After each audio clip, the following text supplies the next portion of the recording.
This week saw the first FOMC meeting of 2025. Investors had been waiting to hear how many rate cuts they could see this year. Our chief equity strategist and economist John Blank here now with more on that. John, what did you think of the outcome of the meeting? Terry, it was totally to be expected that the Fed Reserve just stalled out on doing any interest rate cutting. Their Fed funds futures out in December of 2025 are looking at something between 375 and 400, Terry, which is basically from our level 2 cuts, but it's only 32%. So right now we do have the traders in the Federal Reserve, basically penciling in 2 25 base rate cuts pretty much in the second half of the year, but the consensus is very weak. That's only a third of the consensus. So bets are off, Terry, if we get these 50 basis points, but all that's in store if we do get any rate cuts is 50 basis points this year. Do you see any challenges to the Fed, especially because President Trump called for lower interest rates in that Davos speech last week? Not this year, because Jerome Powell's term is not up this year. And I do think the Federal Reserve, and to their credit, will retain their diligence towards data dependency and run the economy in the strict and statutory manner they usually do, which I approve of, and I think that will trump some of the early job owning that's going on.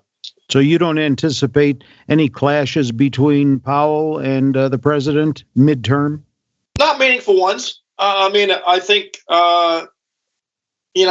we've been through Trump 1 and Trump 2 is going to be less threatening to those who've already experienced Trump 1.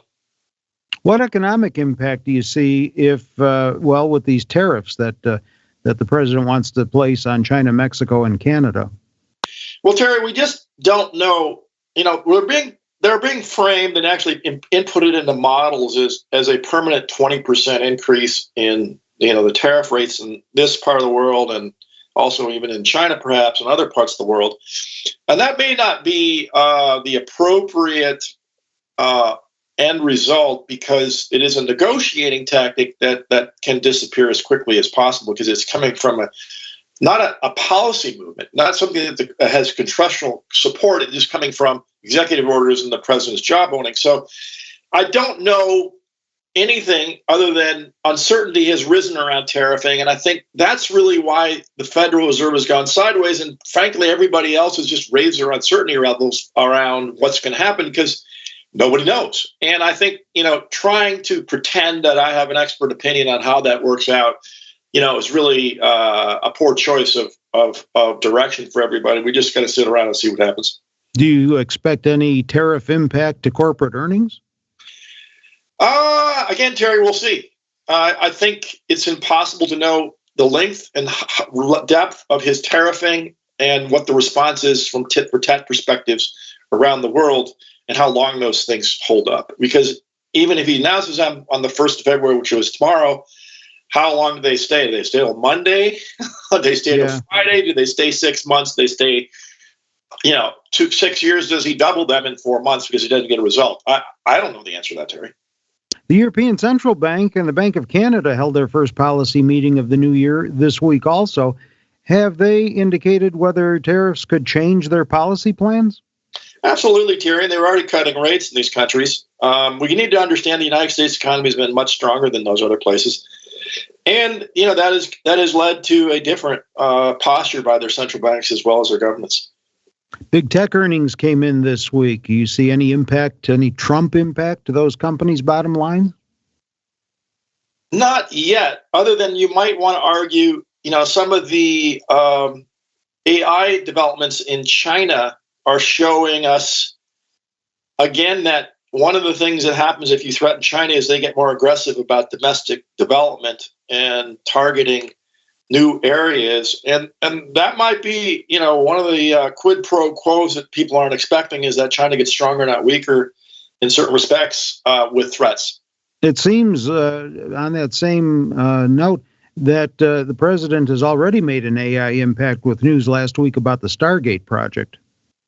Yeah, again, Terry, that is job owning. And we simply don't know whether all this is in the pipeline prior to his job owning or if it even shows up. So again, we have to assume it's a more rhetorical tactic and that it is an actual policy.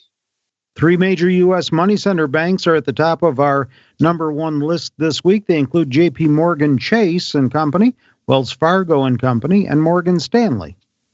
Yeah, so if you like the big market leader at $268 a share, you buy J.P. Morgan. We've got a target price of $303, so you might get 8 or 10% out of that stock.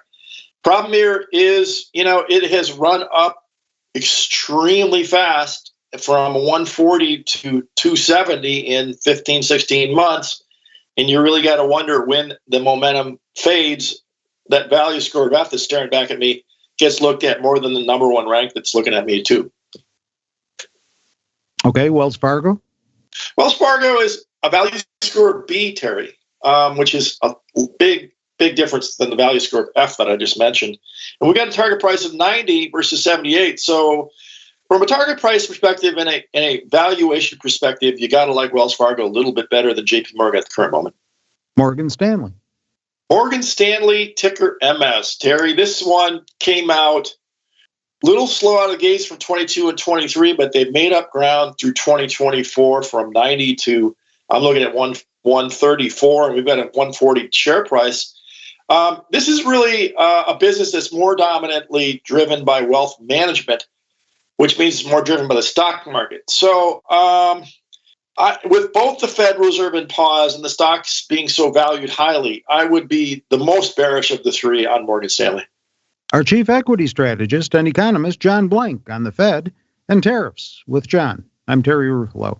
This material is being provided for informational purposes only, and nothing herein constitutes investment, legal, accounting, or tax advice, or a recommendation to buy, sell, or hold a security. Do not act or rely upon the information and advice given in this podcast without seeking the services of competent and professional legal, tax, or accounting counsel. Publication and distribution of this podcast is not intended to create, and the information contained herein does not constitute an attorney-client relationship. No recommendation or advice is being given as to whether any investment or strategy is suitable for a particular investor. It should not be assumed that any investments in securities, companies, sectors, or markets identified and described were or will be profitable. All information is current as of the date herein and is subject to change without notice. Any views or opinions expressed may not reflect those of Zacks Investment Research as a whole.